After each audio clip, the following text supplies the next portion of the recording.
Olá, querido concurseiro, eu sou o professor Rafael, seu professor de legislação especial do Prodesc Concursos. Hoje eu quero trabalhar com vocês com uma lei extremamente importante que eu lembro, né, que quando houve a criação desta lei, que ela acabou revogando uma lei antiga, né, que é a Lei de Abuso de Autoridade, que ela revogou a Lei 4898 de 65, eu sempre comentava com os meus alunos, pessoal, essa lei vai despencar em prova de concurso público. A Lei 4898 de 65, a antiga Lei de Abuso de Autoridade, ela não caía tanto assim em concursos públicos, porque ela era uma lei bastante criticada pela doutrina. Agora, esta nova lei, ela tem caído, ela tem despencado em concursos públicos. Então, muita atenção para a nossa aula de hoje. Nós vamos falar tudo sobre a nossa nova lei de abuso de autoridade. A nossa lei 13.869 de 2019, então fica ligado. Pessoal, apesar da lei ter sido publicada em 2019, nós tivemos aí um vacatio legis, tá? O vacatio legis ela foi publicada em setembro de 2019, só porque ela teve vacatio legis de 120 dias, até porque tivemos vários vetos do presidente da República, várias discussões. Ela acabou entrando em vigor somente em janeiro de 2020, certo? Janeiro de 2020. Então, ela foi publicada em setembro de 2019, porém, ela entrou em vigor somente no dia 3 de janeiro de 2020. Então, se quiserem colocar aí, ó, a entrada em vigor.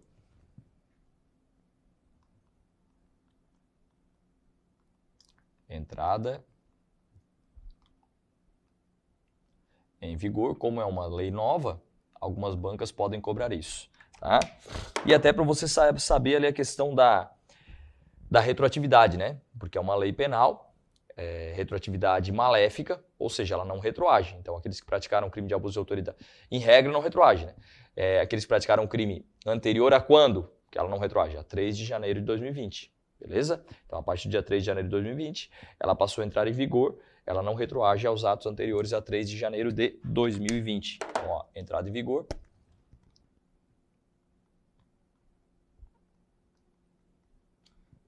De janeiro de 2020, certo? Muito bem. Pessoal, nós tivemos alguns efeitos dessa lei de abuso de autoridade e alguns efeitos que não afetaram apenas a própria lei de abuso de autoridade, né? Mas afetaram outras leis também. Ela afetou o Código Penal, afetou a lei das prisões temporárias, afetou o ECA, a lei de interceptação telefônica e o Estatuto da OAB. Eu vou mostrar tudo isso aqui para vocês. Ah, professor, mas é difícil cair na minha prova. Pessoal, a lei de abuso de autoridade, ela fez essas alterações, então eles podem cobrar isso de vocês. É mais difícil? É, mas de repente seu edital também está cobrando lá o ECA, de repente você já consegue fazer essa ligação, né, entre o ECA, que é a lei de abuso de autoridade, nesse pequeno detalhe que eu vou mostrar para vocês, tá? Então vamos lá, deixa eu comentar aqui primeiramente então, esses efeitos da lei de abuso de autoridade, certo? Efeitos da lei de abuso de autoridade. Eu vou colocar aqui e depois eu comento cada um deles. Então, primeiro, o básico, ele revogou expressamente a antiga lei de abuso de autoridade, a 4898 de 65, tá? Então, o primeiro efeito aqui foi o quê? Foi a revogação.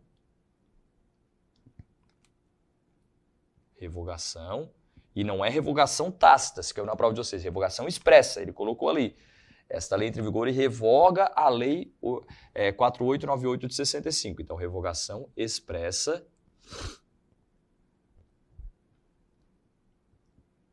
da lei 4898 de 65. Além disso, ela acabou revogando, tá? Revogação expressa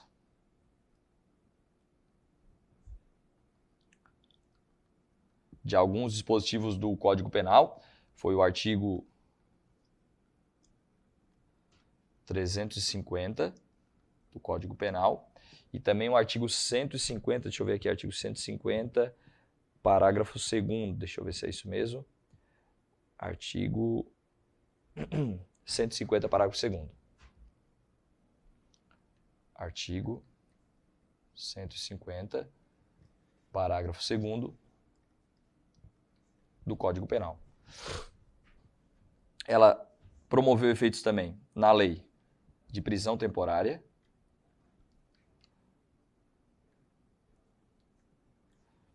ela também promoveu efeitos no ECA, no Estatuto da Criança e do Adolescente, ela promoveu efeitos também na lei de interceptação telefônica,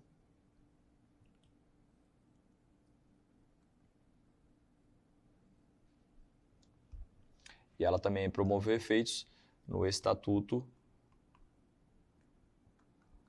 da OAB. Certo? Então, esses foram os efeitos aí da nossa lei de abuso de autoridade. Deixa eu mostrar aqui para vocês quais são esses efeitos. Vem cá, dá uma olhada aqui na tela. Então, a ementa dela, ela já descreve que esta lei dispõe sobre os crimes de abuso de autoridade, certo? E aí ele vai falar, né, ó, alterou a lei 7.960, alterou a lei 9.296, alterou a lei 8.069, alterou a lei 8.906 e revoga a lei 4898 de 65. Então, essa daqui revogou, tá? E também alguns dispositivos lá do Código Penal, que eu vou mostrar para vocês. Primeiro, lei de prisão temporária. Dá uma olhada na tela aqui, ó. O artigo 2º ele já trazia para a gente, já estava previsto lá na lei de prisão temporária, que a prisão temporária será decretada pelo juiz em face de representação da autoridade policial ou de requerimento do MP e terá o prazo de 5 dias. Qual é o prazo máximo da prisão temporária? 5 dias, prorrogável por igual período. Fechou? O que a lei trouxe alteração? Primeiro, ela disse que esse período da prisão temporária, o mandado de prisão, ele tem que conter qual é o período de duração da prisão temporária. Ou seja, ele complementou. Então, lá no mandado de prisão, né, foi expedido o mandado de prisão temporária, tem que conter o período da duração da prisão temporária. E o dia que o preso deverá ser libertado. Tá certo? Então, tem que conter. Além disso, o parágrafo 7º, ele acabou complementando um pouco mais as informações, porque ele disse que agora a autoridade responsável pela custódia, independentemente de nova ordem da autoridade judicial, ele deve pôr imediatamente o preso em liberdade, tá? Salvo se já houver prorrogação da prisão temporária ou decretação da prisão preventiva. Pessoal, isso aqui a doutrina já era unânime. Agora o que eles fizeram? Eles colocaram isso dentro da lei da prisão temporária. E também já era unânime, né? Essa questão de que o dia do cumprimento do mandado de prisão inclui-se no cômputo da prisão temporária. Ah, mas ele iniciou a prisão temporária lá às 9 horas da noite. Não tem problema, vai ser computado, tá legal? Vai ser computado.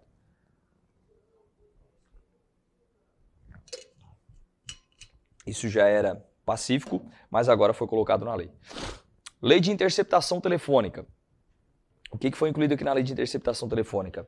Antes, constituía crime, né, a realização de interceptação telefônica, de comunicações telefônicas, de informática e telemática.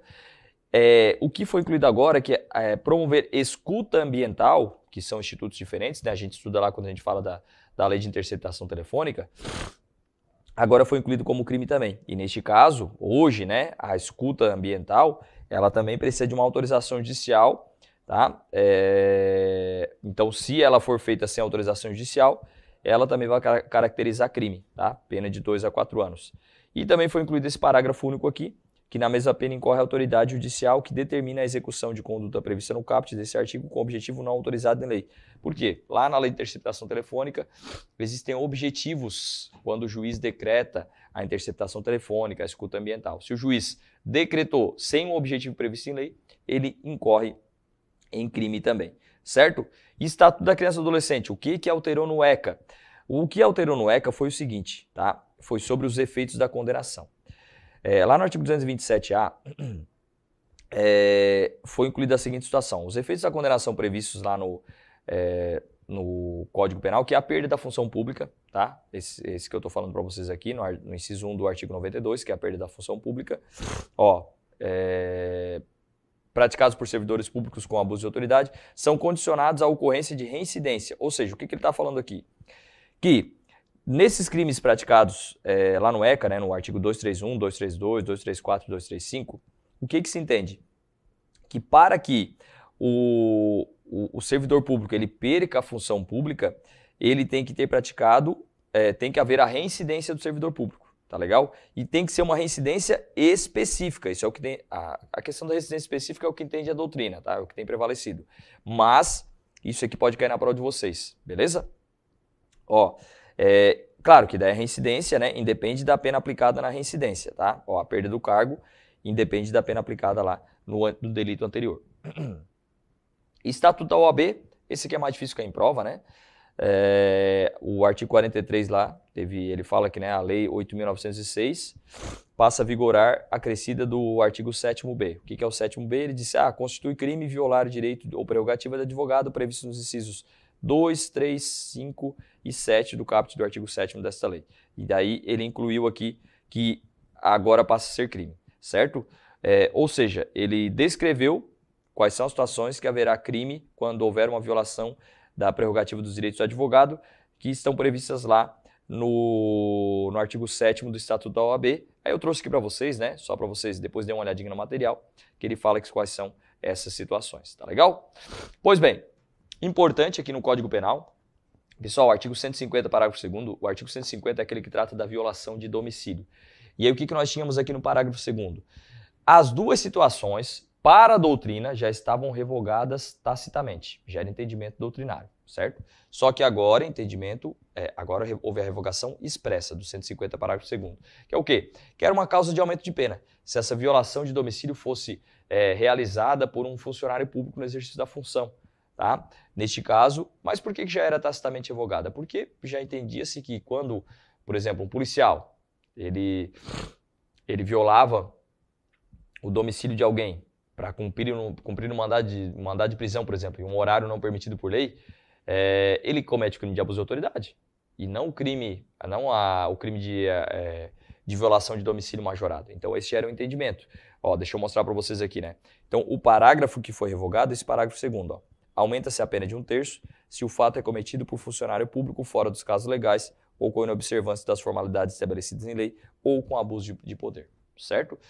E o outro foi o próprio delito lá do artigo 350, que é o exercício arbitrário ou abuso de poder. Exercício arbitrário ou abuso de poder, o 350, né? Ordenar ou executar medida privativa de liberdade individual sem as formalidades legais ou abuso de poder. Pessoal, isso aqui é crime de abuso de autoridade, tá? Não é o crime de exercício arbitrário ou abuso de poder. Então, se eles cobrarem na prova de vocês, o funcionário público que ordena ou executa medida privativa de liberdade individual sem obediência das formalidades legais comete o crime de exercício arbitrário ou abuso de poder. Está errado, porque está revogado expressamente agora. Antes era revogação tácita. Então ele comete crime de abuso de autoridade. Fechou? Tranquilo? Seguimos? Muito bem. Pessoal, lei de abuso de autoridade, qual é o bem jurídico que a lei de abuso de autoridade protege? Qual é o bem jurídico que ela protege?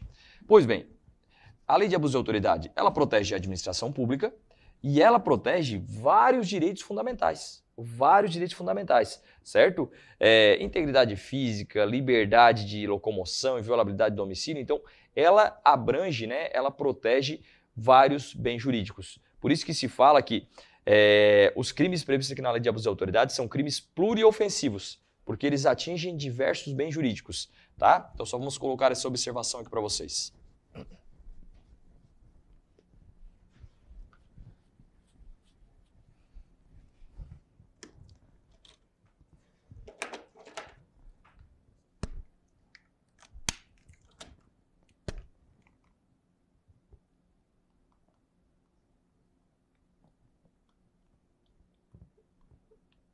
Bem jurídico protegido. Então, deixa eu colocar aqui, ó. É a própria administração pública.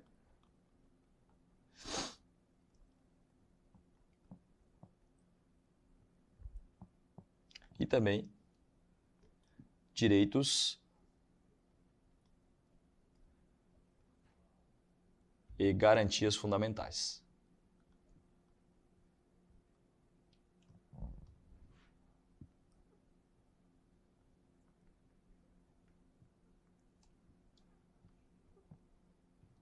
Fundamentais, tá? Se quiserem, anotem, ó, que são os crimes de abuso de autoridade são crimes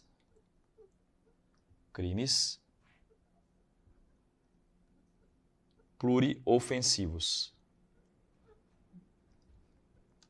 porque eles atingem vários bens jurídicos. Tá? Isso é importante aí que vocês tenham esse conhecimento.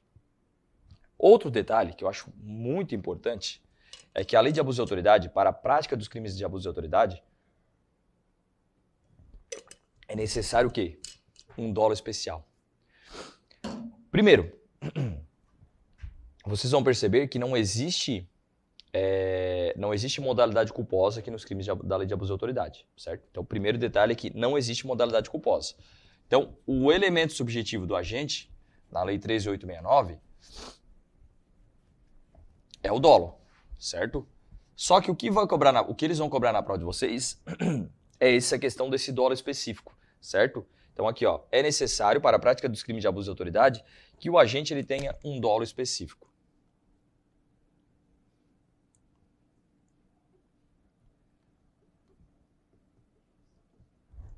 Um dolo específico, tá? Isso é extremamente importante, tá? Eu creio que, questãozinha para a prova de vocês, eles vão cobrar essa questão sobre dolo específico. Então fiquem atentos com isso, tá? O que seria essa questão do dolo específico?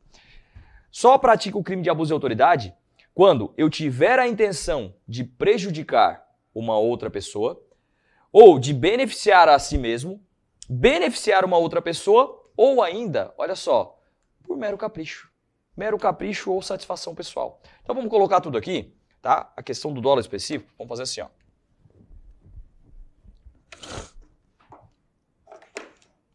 A gente já colocou os efeitos. Dolo.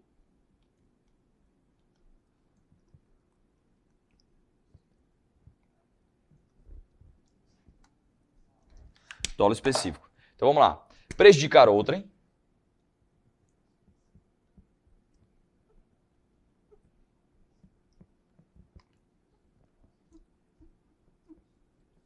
Prejudicar outrem. Beneficiar a si mesmo.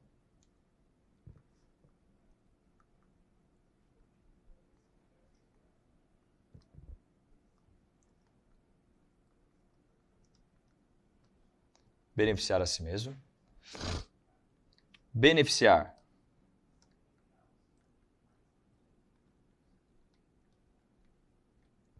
o terceiro. Beneficiar o terceiro. Mero capricho.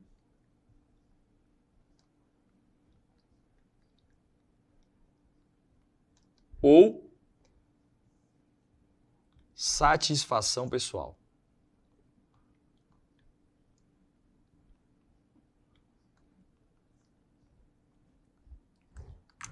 Fechou, pessoal? Então, eu quero que vocês gravem essa parte aqui do dolo específico. Isso aqui é extremamente importante. Professor, qual a previsão legal disso? Qual a previsão legal disso? Vem cá, tá lá no artigo 1º desta lei, olha lá. Artigo 1º, dá uma olhada na tela com o professor então.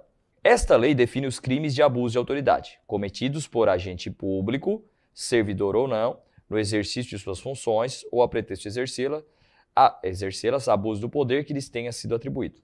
Fechou? Aí aqui é onde fala do dolo específico, ó. As condutas descritas nesta lei constituem crime de abuso de autoridade quando praticadas pelo agente com a finalidade específica. Tem que ter finalidade específica. De prejudicar outrem, beneficiar a si mesmo, beneficiar a terceiro, mero capricho ou satisfação pessoal.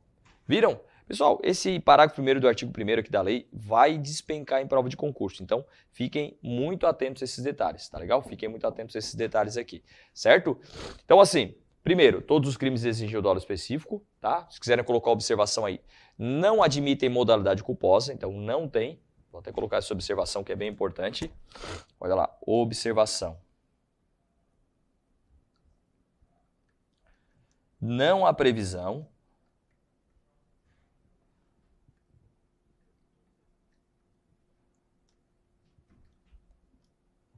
de modalidade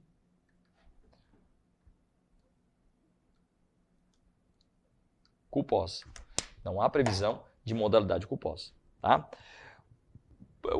Aí uma questãozinha mais específica, né? O Rogério Greco entende que, no caso, não é possível dolo eventual. somente o dolo, direto, tá? O Rogério Greco e o Rogério Sanches dessa forma. Por exemplo, o Renato Brasileiro, ele já entende que é possível o dolo eventual, tá? Mas isso seria para uma questão aí mais aprofundada aí para vocês, certo? Pois bem, uma outra situação que poderia cair em prova são os chamados crimes de hermenêutica. Crime de hermenêutica, ou seja, tem uma divergência na interpretação da lei. Nós temos... Concurseiro sabe disso, né? Tem a corrente A e corrente B. Nossa, professor, eu estou todo acorrentado aqui, né? Tem corrente A, corrente B, corrente C, né? Chega dessas correntes doutrinárias aí, né? Bom, isso causa o quê? Causa uma divergência na interpretação da lei. Eu acabei de falar um exemplo para vocês. A questão do dolo eventual. O Rogério Sanches e o Rogério Greco não admitem dolo eventual. O Renato Brasileiro admite dolo eventual. Isso é uma divergência, certo? E aí, isso acaba afetando num crime de hermenêutica, né? Que é o quê? Criminalizar o agente público que ele praticou o crime em virtude de uma interpretação divergente. O delegado, ele agiu dessa forma, porque existe uma interpretação dessa forma. Não, mas peraí, ele não deveria ter agido dessa forma, deveria ter agido de outra. Não, mas ele agiu porque existe uma interpretação, certo? Claro, eu não estou falando aqui de casos absurdos, né? Tem entendimentos que já foram rechaçados, a doutrina majoritária, unânime sobre essa situação, existem súmulas vinculantes, né? Então não admite-se aqui interpretações chamadas teratológicas. Não estou falando disso. Agora, os crimes de hermenêutica não são punidos. E agora veio um dispositivo na nova lei de abuso de autoridade, tá? Eu vou colocar aqui para vocês então.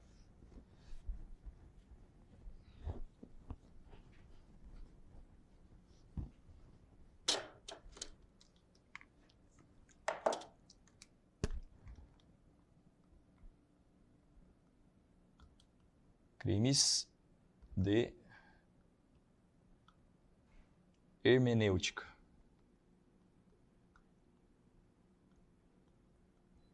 Ou seja, de interpretação, tá? Então, eles não são punidos. Dá uma olhada aqui no artigo 1º, parágrafo 2º, ó. É ele que vai falar sobre isso pra gente. Artigo 1º, parágrafo 2º.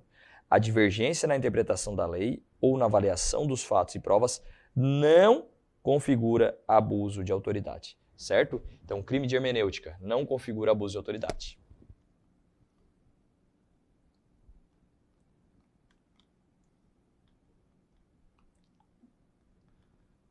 Configura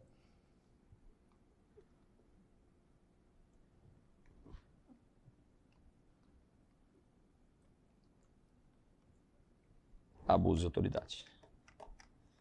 Legal? Muito bem.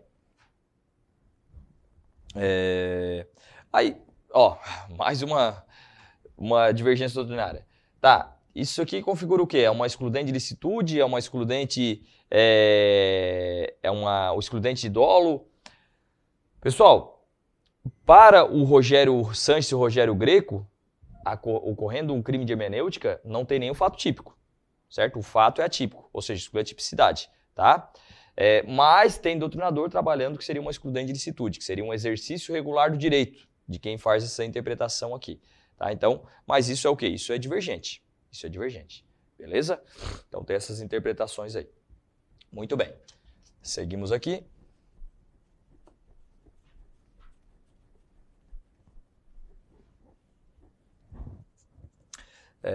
Deixa eu falar para vocês sobre a questão dos sujeitos ativos, tá? Sujeitos ativos.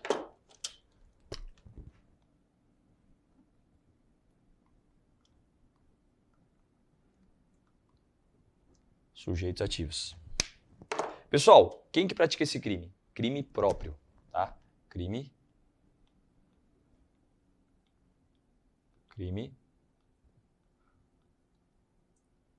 próprio. Quem que vai praticar esse crime? Funcionário público. Lá nos crimes contra a administração pública eu uso o nosso mnemônico. É o Café Pub. Quem que é o nosso Café Pub? Olha lá, quem que é o nosso Café Pub?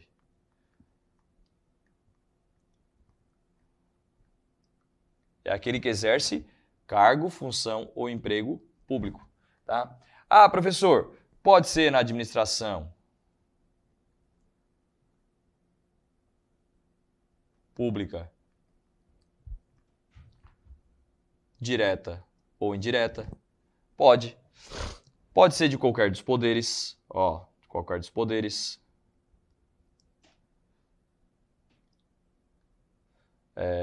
executivo, legislativo, judiciário, administração pública direta ou indireta.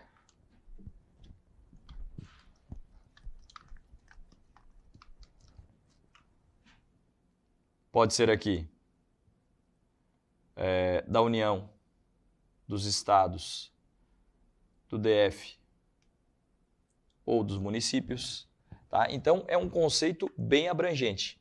Além disso, esse funcionário público que exerce a função, essa função pública ela pode ser gratuita ou não. Pode ser gratuita.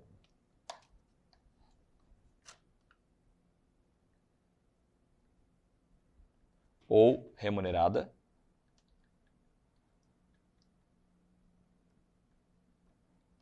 Certo? Ela pode ser temporária ou não. Temporária ou permanente, né? Vou botar aqui ou não.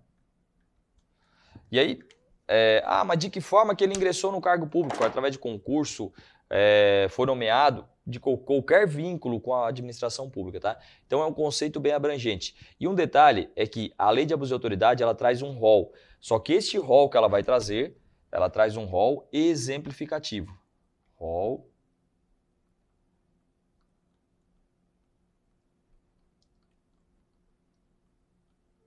exemplificativo. Deixa eu mostrar aqui para vocês. Vem cá.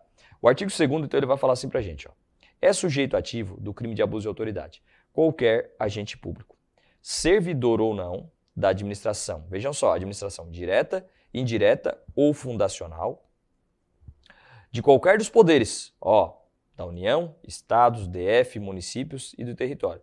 Compreendendo, mas não se limitando a. Isso demonstra que é um rol exemplificativo. Aí o que ele traz de exemplo aqui? Servidores públicos e militares ou pessoas equiparadas, membros do Poder Legislativo, membros do Poder Executivo, membros do Poder Judiciário, membros do MP, membros dos tribunais ou conselhos de contas. Mas isso é um rol exemplificativo. E aí ele complementa no parágrafo único, reputa-se agente público para efeitos desta lei, todo aquele que exerce, ainda que transitoriamente, olha lá, ou sem remuneração, por qualquer forma de vínculo, eleição, nomeação, designação, contratação ou qualquer outra forma de investidura ou vínculo, mandato, cargo, emprego ou função em órgão ou entidade abrangidos pelo caput deste artigo. Então, é um conceito extremamente abrangente esse conceito de funcionário público, tá? Agora, aprofundando um pouquinho, tá? Eu acho mais difícil isso ser cobrado numa prova, mas vou aprofundar um pouquinho aqui. Defensor público é considerado funcionário público? Sim. Tá lá, informativo 579 do STJ. Advogado que atuou como advogado dativo, tá? Defensor dativo, desculpem, né? Não é defensor público. O defensor dativo, por força do convênio com o poder público, é funcionário público para fins penais. Então, é funcionário público, tá? Autoridade afastada das funções, férias ou licença. Daí, neste caso, pessoal, vai entender que ele está afastado das funções. Mas veja, ele não foi exonerado. Ele está afastado, então ele pode se utilizar da função pública para cometer um crime. Então, é possível, tá? Podem praticar crimes de abuso de autoridade. Esse aqui às vezes cai em prova, tá? Servidor público agora, demitido, exonerado, aposentado. Neste caso, entende-se que não pratica crime de abuso de autoridade, porque não há mais vínculo funcional. Depositário judicial, o depositário judicial, entende-se que ele não pratica o crime de abuso de autoridade, tá? Pois é uma pessoa que ela é afastada dos quadros da justiça, né? Ela tem o dever de exercer uma determinada função, mas ela é afastada dos quadros. Então tá lá no informativo 579 do STJ, depositário judicial, que vende os bens, por exemplo, né? Não pratica o crime de peculato. Então a gente pode trazer para cá. Tá certo? E aí, como a gente tá falando de sujeitos, eu falei para vocês, né? Que é um crime próprio, né? Mas imagine aqui, então eu tenho um funcionário público, tá? E eu tenho aqui um particular. Esse particular sozinho não pode cometer o crime de abuso de autoridade, mas em conjunto com esse funcionário público, né? Então eu tenho aqui o funcionário público e o particular, certo? Em conjunto, é possível que o particular pratique o crime, certo? Como coautor ou como partícipe, desde que ele tenha conhecimento, né, dessa função pública aqui, né, exercida pelo funcionário público. Neste caso, é possível que ele auxilie o funcionário público a praticar o crime de abuso de autoridade, certo? Como partícipe ou como coautor. Isso a gente tira lá do conceito, lá quando a gente estuda a parte de concurso de pessoas, né? Quando a gente estuda o artigo 30. O artigo 30 ele fala assim, ó, não se comunicam as circunstâncias e as condições de caráter pessoal, salvo quando elementares. Pessoal, ser funcionário público é uma elementar dos crimes de abuso de autoridade. Então, as elementares se comunicam ao terceiro. Então, vai se comunicar ao particular. Claro, desde que o particular tenha conhecimento, né, dessa função aí de funcionário público. Beleza? Muito bem. Os militares, certo? Os militares cometem crime de... A lei de abuso de autoridade. O militar cometeu um crime de abuso de autoridade. É crime militar? Agora passou a ser crime militar. Claro que desde que esteja naquela situação, lá do artigo 9º, inciso 2º do Código Penal Militar, né? Não vou aprofundar tanto aqui, né? Que não é a nossa aula de Direito Penal Militar, mas agora, né? Essas leis esparsas também são abrangidas pelo Direito Penal Militar, também são consideradas crimes militares em determinadas situações, certo? Foi a Lei 13.491, dá uma olhada na tela, que trouxe essa alteração, tá? Neste caso, se um militar praticar abuso de autoridade, a competência, em regra, né, vai ser da Justiça Militar, se estiverem preenchidos lá os requisitos do artigo 9º, inciso 2º do Código Penal Militar. Aí, se você... professor, mas eu li a súmula 90 e 172 do STJ. Pode considerar elas ultrapassadas, certo? E uma outra situação, se for uma infração de menor potencial ofensivo, de quem é a competência segue a regra da Justiça Militar, tá certo? De acordo com o artigo 90 lá da Lei 8.099. Beleza? Muito bem. Pessoal, eu vou terminar essa primeira aula por aqui. Eu estou falando da parte geral aqui da Lei de Abuso de Autoridade. Próxima aula eu continuo, daí eu vou falar da ação penal, vou falar de outros efeitos, penas, para a gente não se estender muito na nossa aula. Então, eu termino essa aula aqui. Próxima aula a gente dá continuidade ainda a essa parte geral da parte da Lei de Abuso de Autoridade, que eu diria que é a parte que mais tem caído em prova. Então, tem que tomar bastante cuidado aqui, tá certo? Continua lá com força, foco e fé. Até a nossa próxima aula. Valeu!